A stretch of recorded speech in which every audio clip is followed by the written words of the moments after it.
Thank you very much, Nick and the team, for inviting me. I'm going to talk a little bit about the subject, and I'm going to stick to the brief, but I'm also going to talk about a little bit about the air operations over both Hamel, other than the ones that have already been talked about, and also Amiens. Now, on the morning of the 8th of July, 1918, the weather over Hamel was described as fair. Visibility was reasonable, and they were told it was going to deteriorate. The cloud was about 2,000 feet. At 3:40 a.m, a British RE-8 flown by Lieutenant George Newton and Lieutenant Arthur Reynolds, as his observer, flew from their aerodrome at Argenvilliers to Villers-Bocage in preparation for the day's assault. They were joined by 12 others of their mates, and they were in support of Monash's campaign. As soon as they landed, they refuelled and loaded boxes of ammunition, not for aerial fighting, but to drop to the frontline troops. This was, as we have heard before, number 9 Squadron RAF, and to them would go the task of dropping the ammunition throughout the day. Now, why airdrop? Well, like stretcher bearers for the hospital corps, for the medical corps, carting the ammunition across the open front was one of the most dangerous jobs that soldiers could have. And consequently, Monash decided, and Rawlinson agreed, that the ammunition should be dropped rather than make easy targets for snipers. Now, Lieutenant Newton lifted off at 5:45 for his first sortie. It was a 10-minute flight and off to the battlefront near the small German hill village of Hamel. And you can see Hamel just in here. This is the direction north. It's the best photo I could find from the air, but the road is quite clear. So this is the German side, the British and Australians are over this side. And so they took off for their purpose of the future. Now, why was Rawlinson so keen on this little escapade of Monash's? It was actually for the purpose of correcting the front for the future artillery work for the Amiens battle that they were planning. It was Newton's first of 3 sorties. Reynolds did 4. At 6 o'clock, he pulled the release handle on his 2 heavy wooden crates below, and a 14-foot parachute deployed, and it descended slowly to earth. You can see a couple of the boxes here, the crates coming down just before the line of troops. They were landing just where they needed, and thanks to an Australian design. Now, to assist Monash's troops with the attack were 60 Mark V tanks, also the artillery, of course, and air support. And that was there to provide the bombing, ground attack and ammunition resupply on a scale never seen before. To cover the noise of the tanks coming up, the RAF flew throughout the night to cover the front lines. And as well as disguise the noise, the troops in the trenches were asked to light flares along the line, something they were very loath to do. So the airmen could then plot exactly where the front line was in the trenches to help Monash with his planning for the next morning. Although a few stores and some ammunition had been dropped at the besieged town of Kut at Lamara by the Australian half flight in Mesopotamia in 1916, this was the first time ammunition was dropped in a concerted effort and probably ensured the success of the assault. Number 9 Squadron Number 9 Squadron made 51 sorties that day, dropping over 100 of these crates, each weighing about 100 pounds. They were supported by Number 3 Squadron Australian Flying Corps, who provided tactical support to the troops, and Number 8 Squadron RAF, who supported the tanks. Other RAF squadrons patrolled higher to thwart enemy aircraft, and they would have been sent to disrupt the Allied advance. Certainly the resupply was essential, as the Germans were very adept at a sudden counter-offensive, causing a reverse as had been seen in the past. Not this time. Captain Lawrence Wackett's invention had saved the day, and among other achievements, earned him a DFC and £300 from a very grateful British government. £300 was a year's salary back then, so it was no mean feat. Such ammunition drops to save the troops would later be repeated at Long Tan, another war in a different time. Meanwhile, 3AFC was busy with the counter-attack patrols and artillery patrols, even getting the chance to force down a couple of enemy scouts. Typical was a 10 o'clock flight of Lieutenant Gordon Hope and Lieutenant George Gamble, who were tasked to conduct an artillery spotting sortie. This is diagrammatic. It's not intended to be the correct area, but you can see it's Proyart there, somewhere there. During their reconnaissance, and after seeing flashes from the ground on the enemy side, Gamble made a zone call calling counter battery fire, and the enemy battery was, quote, neutralised. Now, what's a zone call? Should have been here for seminar 4. However, let me explain.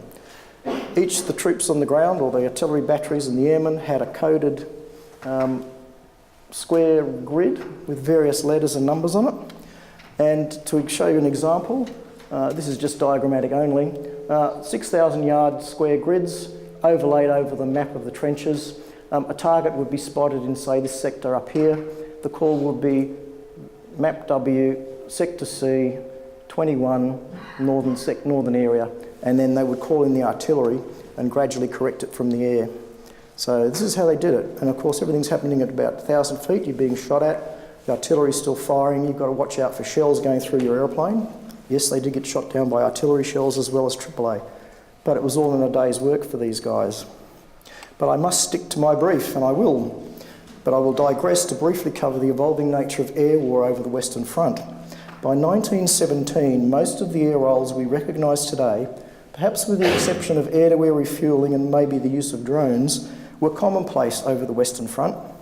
The Allies and the Germans were making the most of the rapidly changing advances in aircraft and weapons technology. And while the aces and the air-to-air combat, like this, took all the headlines and gets all the paintings that we see these days, it was the hard slog of reconnaissance, aerial photography for mapping purposes, and artillery spotting which really assisted the fighting on the ground. It was the enemy artillery barrages that did the most damage to the Allied forces, so finding and countering the guns was key to winning. Next, I want to describe the technology used by No. 3 Squadron and No. 9 Squadron RAF, the RE-8. It was called the Harry Tate as a nickname, and it arrived on the front in about November 16. It was rushed forward as a potential reconnaissance aircraft, but inadequate training of the crews and a very unreliable engine at the time caused many fatal crashes. It was not popular and had a poor reputation in its early days. However, by mid-1917, these issues had been ironed out, and when No. 3 Squadron AFC arrived in France in September 1917, they found they would be a core squadron flying RE-8s. Now, what's a core squadron? The RAF, well, before that the Royal Flying Corps, had two types of squadrons: army squadrons, which supported the entire army command, and corps squadrons, which were dedicated to support the corps commander. So consequently, No. 3 AFC was dedicated specifically to the corps, which meant they took their plans, directives and targets from the corps staff. Now, officially the RE-8 was a two-seater reconnaissance aircraft. It was solid, stable in flight, and when fitted with a single or sometimes twin Lewis gun, that's up there, on that ring which would rotate around. If you've seen the War Memorial's light show, it's pretty spectacular. Or occasionally they'd put two guns on for double the firepower. It was a formidable machine. Testament to this, 3 AFC claimed 51 enemy aircraft either shot down or sent out of control. RE-8s had a maximum speed of about 98 miles an hour. For you youngsters, that's 157 kilometres per hour, and could climb to a ceiling of about 11,000 feet. I'm not going to convert that because we still use imperial measures in altitude for aircraft. Most of the work was done about 1,500 to 2,000 feet at about 90 miles an hour. Well, Captain Wackett, as I mentioned, shown here in the observer's seat, had designed a double ammunition box carrier, as we've heard before. It could be loaded into the aircraft, under the aircraft, near the, just forward of the undercarriage. And if I could just show you, there's a double case here. It's a cutaway, and there's the forward undercarriage you can see. There was a cable up through to the cockpit, which when you pulled, it opened the flaps, the things fell out, the parachutes opened, and they drifted down. Quite simple, but still, nevertheless, unique. So, Wackett's, as I mentioned, had his double ammunition box carrier loaded under the aircraft, and when they did some trials a few months beforehand, it so impressed Rawlinson that he insisted it was ordered into production. And it was the Australian mechanics, particularly the fabric workers, who used aircraft canvas to make the parachutes. So it wasn't silk-type parachutes you might expect. It was actually old bits of aircraft canvas, which is the material most of the aircraft were used in, stitched in such a fashion that when they fell through the hole, they would pop out and the 100-pound weight would come down to the ground. Pretty clever. Right, now back to Hamel.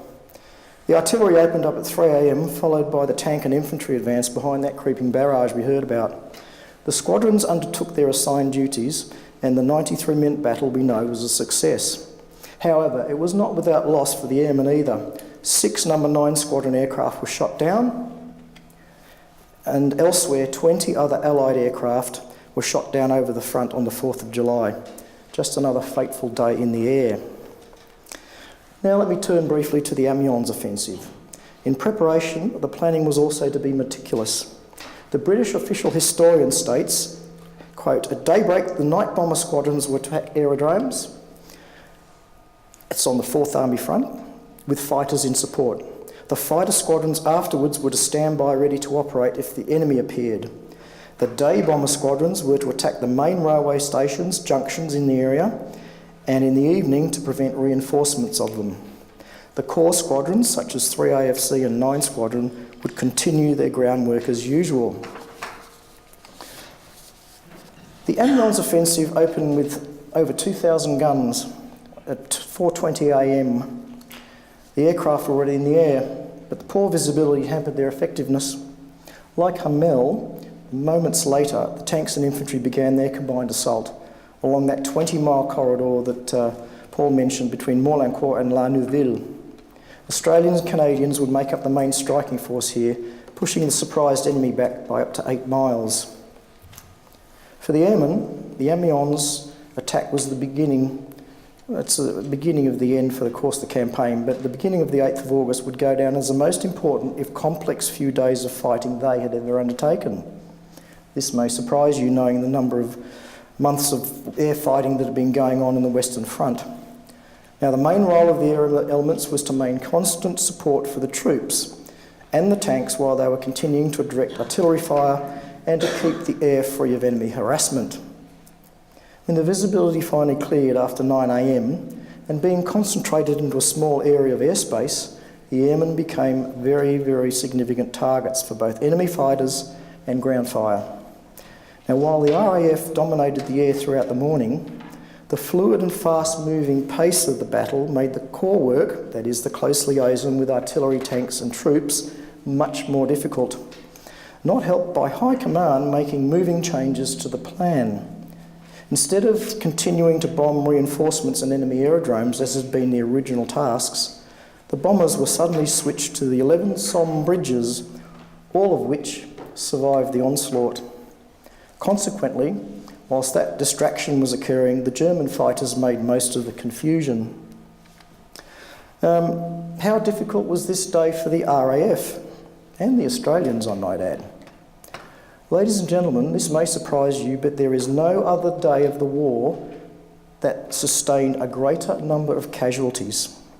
97 aircraft were shot down on the 8th of August, including a 3-Squadron RE8 flown by 32-year-old Lieutenant Ed Bice, Military Cross, and 23-year-old 2nd Lieutenant John Chapman. Both were killed. They were attacked by 9 Fokker D7s. They would not have had a chance. This is taken at the same time as those other pictures you've seen around Hamel. This is actually an RE8. We think it's a British one, but you can see there quite clearly the lower wings have collapsed, and therefore the lift effect is, well, there wasn't any, so the aircraft was, it looks like it could survive, but it did not.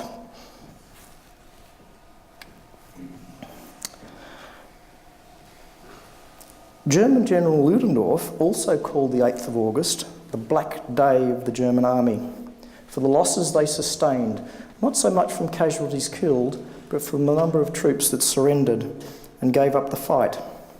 The Amiens Offensive continued unabated until Paul, as he said, was the 12th of August, when again warfare returned to a series of moving offences. Amiens, in a way, marked the end of trench warfare and the beginning of the end for Germany. Changing plans and high losses caused the RAF to lose effectiveness, and to many, the promise of air power for Amiens was thus not fulfilled. To quote Trevor Henshaw, the historian of World War I airhead casualties, Quote, "As it happened before on the Western Front, to lose focus after success was a stumbling block few had been able to avoid." Unquote. This was the trap the RAF fell into, but it was not necessarily of their own making. Despite the downside, the battle was a crushing blow to the Germans and beginning of the final Allied victory. As to lessons, well, you might draw some, but the use of combined arms in a synchronised attack, with each element playing its part, must be the main takeaway. Staying the course might be another. How true for today. Thank you, ladies and gentlemen.